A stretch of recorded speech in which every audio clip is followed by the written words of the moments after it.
Society has programmed us to follow a certain path. Now look where we're at.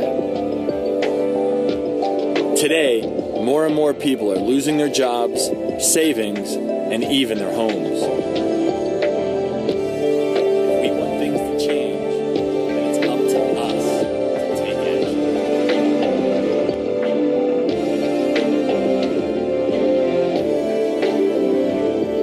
I just spent the last several months interviewing about 50 of the nation's most successful young self-made multimillionaires and entrepreneur experts. And I realized that you can be, do, and have anything you want regardless of your circumstances. So I want you to join me on my journey here at the Yes Movie. If you want to live the life of your dreams, you can do it.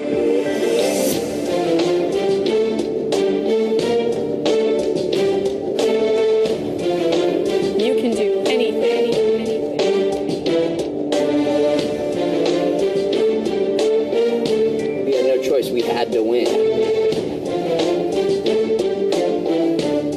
It's showtime. It's showtime. You gotta play it cool. You gotta go on the field. You gotta perform.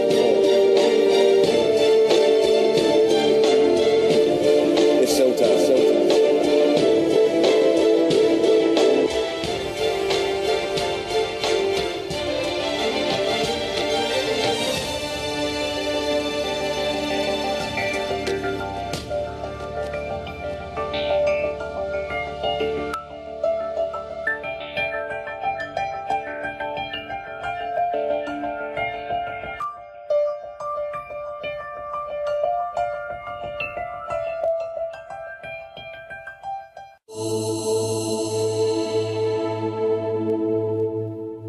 The only dimension of us that's more powerful than our circumstances and our environment is our imagination. I used to imagine myself living in a beautiful home.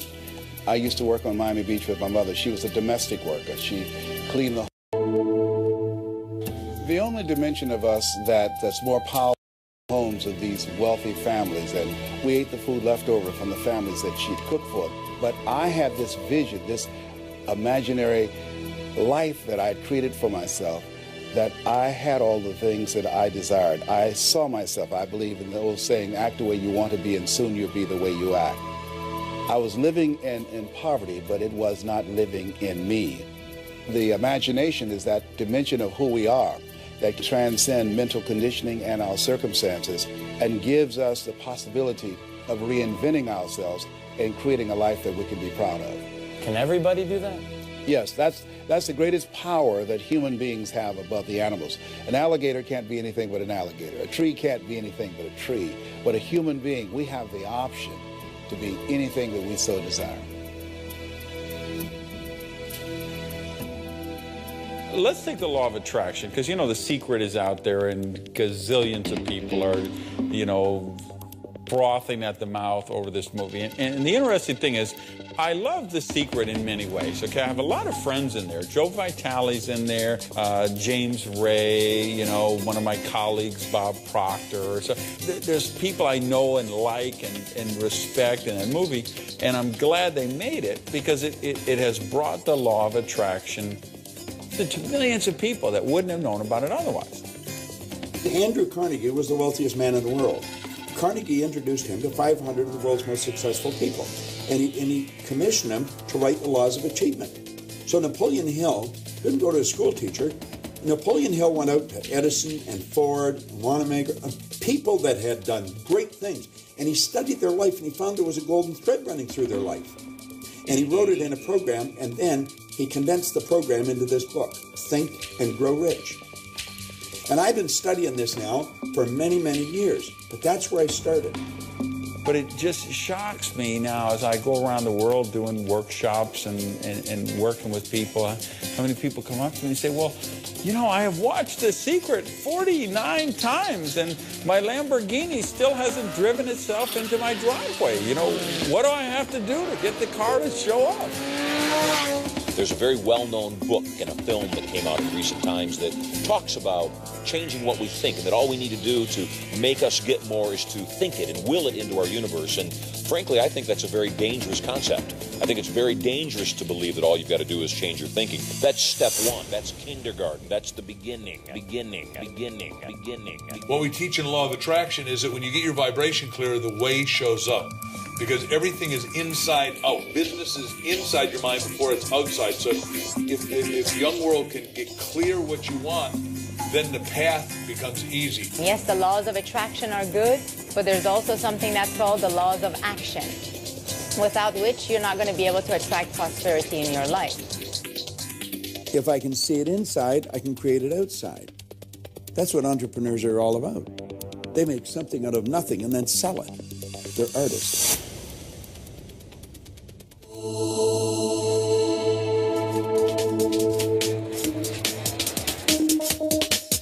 Ideas are the proven capital of young rebel entrepreneurs.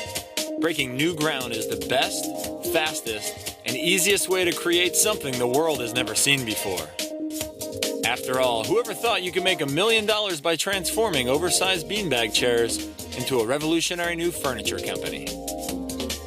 And if you haven't seen his sacks yet, you probably will. Here, Mr. Sean Nelson, the founder of Lovesack. I get asked all the time how this thing started, and like so many silly entrepreneurial stories, it was an accident. You know, I was 18 years old, just graduated from high school, sitting on the couch watching TV. The idea just sort of popped in my head. How funny would it be to make the world's biggest beanbag chair? I got off the sofa, drove down, with my girlfriend to the fabric store, bought 14 yards of fabric, brought it home, cut it out like a baseball, because that seemed like a way to make like a sphere. What did you put in there? Well, originally I tried the beanbag beads because it was meant to, originally I was just thinking a big beanbag, but they, the first bag I dumped in, they blew all over the place and made a mess and stuck to things. And so I thought there must, classic entrepreneurial story, I guess, there must be a better way. This is a key for everybody, I think, that they might look at something and say, I can do that or I can do that better. There's that great Mark Twain quote, all you need is ignorance and confidence, then success is sure. And I think I had both in spades. So it really was a combination of being too dumb to know better that it was a really stupid idea to start a production company and then a distribution arm. And also, I think entrepreneurship as a mindset is really about looking at things and looking for inefficiencies and saying, hey, here's something that doesn't really work, and maybe I can steal ideas from here and brainstorm some other ideas from there with some friends and pull it together. There are some things that are sort of revolutionary ideas, but a lot of entrepreneurship is sort of evolutionary ideas.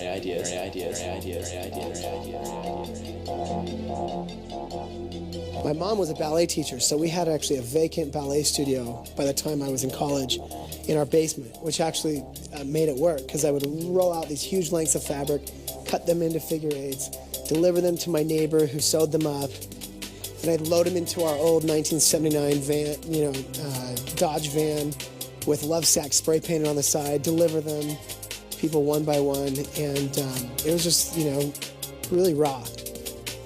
Well, there's nothing raw about it today. In fact, Lovesack owns over 20 stores across the country and grosses more than $60 million a year. Not bad for a crazy idea by an 18-year-old who is jokingly known as the kid with the big sack. An entrepreneur is someone who can see something and see beyond what it presents itself to be.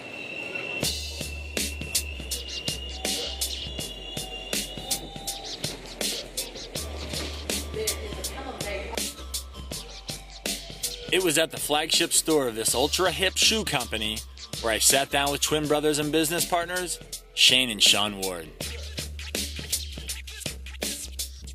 Basically, we went to undergrad together. I studied engineering, Shane studied design. We never thought we would get into the footwear industry at all. But after graduation, Shane got an offer to design shoes for Adidas. And it was an offer he couldn't refuse, to move out to Portland, have fun, designing shoes for some of the greatest athletes in the world. I thought to myself, I'm doing all these great shoes, I'm very successful, but I want a little bit more ownership, and I want a little bit more flexibility with my schedule because I love to travel. So I decided to start a freelance design company So I could work from home, and I could work for a multitude of brands. Next thing you know, I moved to New York to trade stocks from the stock market. Shane moved to New York to start his own freelance design company.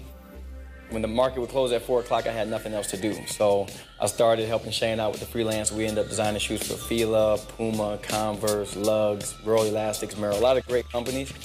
And then after doing that for 2 years, you know, we had a great company, but we were designing great shoes and sending them off. There was no ownership after we designed these shoes. So we started to, you know, come up with a business plan. I started taking care of all the business and finance. Shane designed the shoes, and we started Detney back in 2003.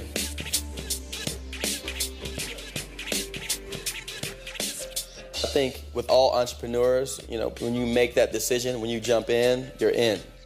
You know, there's no looking back. So I was going to make sure I did everything in my power to make it successful. And I always knew, I had 2 safety nets. One is I could always go back and get a job in the shoe industry. And 2, if that didn't work out, I could always go home and live with my mom and get my things together. So no, I was never nervous about it.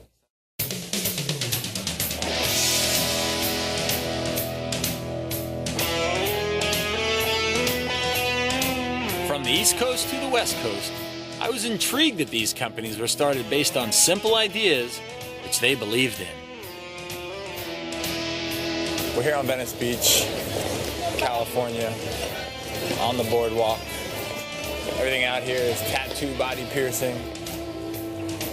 Got all sorts of people out here.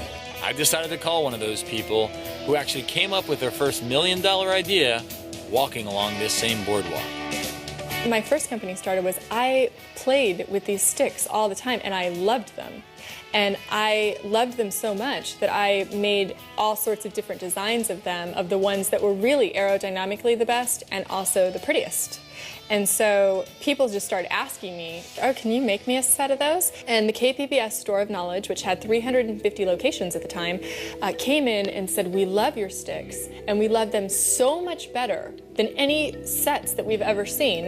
And this was in August, and they said, we want to sell your pairs over Christmas holiday this year. But here's the catch. We need 50,000 of them by October. I had never even heard of factoring or sourcing overseas, or I said, I can't do that. I don't care if you're 18, 25, 32, or 80. You know, Thoreau said most people live lives of quiet desperation. The reason they do is they haven't had the intestinal fortitude, the courage to find something they enjoy to do and to allow themselves to be insignificant before they become significant. You see, most people confuse insignificance with failure, okay? You can read any biography, you can watch your entire amazing movie documentary and realize that every single person featured went through a period of insignificance before they hit it. And that day I said, I will never own another company where I have to manufacture a product in-house again. And by that point I realized I was a business owner. And I said, well, what kind of company do I want to do? And through a series of events, I'd heard of this guy that was making $10,000 a month selling t-shirts. And I thought, oh God, that's like all the money in the world. Are you kidding me? So I said, I want to own a t-shirt company. And I started anti-establishment clothing when I was 23 years old.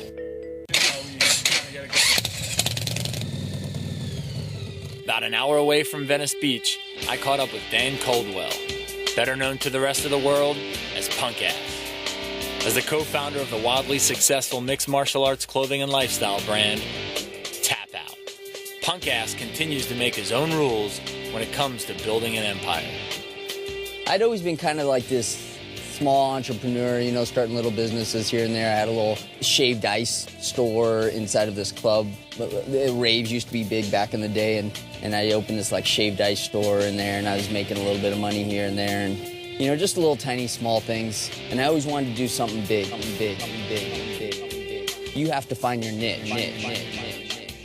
Back in '93, right after the first UFC, me and my partner, Charles, went to Hoist Gracie's school. Right after we saw the first UFC, we went down to Hoist Gracie's school in Torrance and we started training. We signed up the same day. And I was just passionate about this whole mixed martial arts thing, this UFC, this ultimate fighting. He came to me one day in like '97 and said that, you know what, I want to start this clothing company. What do you think? You know, you want to do this? He's the buddy. Yeah, a friend of mine. And we were good friends. We were hanging out all the time and training together. And I was like, cool. Let's do it. Punk Ass may not fit into your idea of what a multi-million-dollar entrepreneur looks like, which just proves you don't have to wear a suit and tie or have an MBA from Harvard to make it big. I think an entrepreneur is somebody who's just not mentally fit to work for somebody else. They march to the beat of a different drummer. Henry David Thoreau said, if a man doesn't march to the beat that you expect him to, let him march to the music that he hears, however measured or far apart. They are different and they are unique and they're uncommon. They are risk takers. I teach people, leap and grow your wings on the way down. They don't mind getting hurt. They don't mind getting hit because they know you're going to get hit anyhow. And you can get hit in the bleachers or on the field. So they say, let me go out on the field.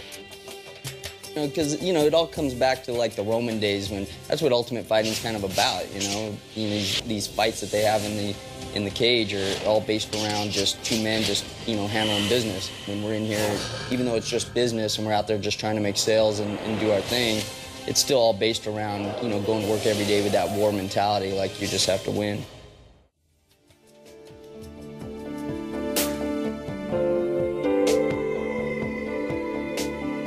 Think about all the excuses you make up as to why you can't make it.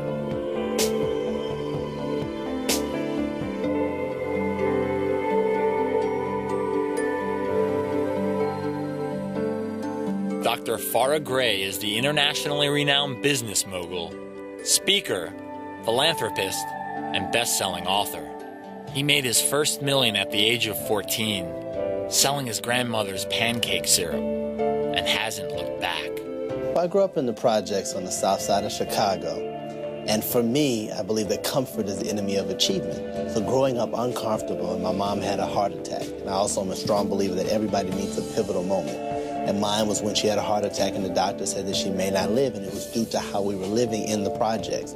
So I said to myself one morning when I woke up, I'm not going to come home until I made enough money to help my mom pay the bills. So I went out and saw rocks in the streets and I painted them, and I would knock on people's doors, and I never called them rocks. I would always ask people, would you like to buy this? And people look at me as if to say, ain't that the rock that was in front of my door? And I was like, yeah, but see, now it can be used as bookends, paperweights, and door stoppers. So I learned that as an entrepreneur, you don't have to necessarily invent something that the world depends on, but you can reimagine something and reposition it. We all have challenges. We all have problems. Things happen. The job of the entrepreneur is to be constantly solving problems. That's what they do. I mean, even in the launch of a business dream, you're launching it to solve some problem, hopefully, because that's where the need is for whatever it is that you have. And if there's no need, there's no market. So you're solving problems, and that's what an entrepreneur does. The beauty of entrepreneurship and young entrepreneurs is that really entrepreneurship takes place in the lunchroom. I'll trade you my chocolate cookies for your chocolate milk. So we are already entrepreneurs, and a lot of people would say, do young people really think of entrepreneurship, or when should we start to think about it? I think that America should train entrepreneurs as soon as the young person has a thought or a want, something they want immediately. That's when they should be taught about money. And in this country, we don't talk about money. We don't teach our children about money. I still have friends that are my age and still can't tell you what their parents do. What is money? What is it? Money's an idea. It's an idea. It's a medium of exchange for other people's products or services. Do you know that there's hundreds of millions of dollars being transferred between Japan and New York in the middle of the night? Just vibrations, going from one computer to another. Nobody ever sees the money. That's money, though. It's an idea. That's all money is. It is money which makes possible our complex international society of business, trade, and travel. In the past, a lemonade stand was the first business venture for many kids. Is this where they're selling lemonade? But today, more and more entrepreneurs are making it big on the internet, and they're younger than ever. What's up, man? You the lemonade guy? I heard about you. They said you make the best lemonade in town. Is it true? Whoa, you got the garnishment too, man. There you go.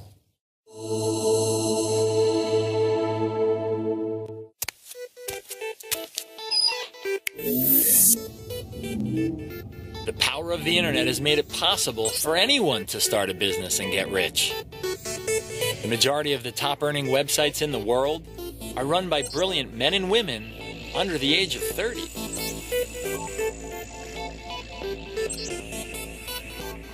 At 20 years old, Sean Belnick's Business Chair website brought in $38 million. At 14 years old, Sean locked himself in his bedroom And 3 days later, BizChair.com was born. I would work with my dad, doing some, technical things with websites with him, and I would see the way he operated his business.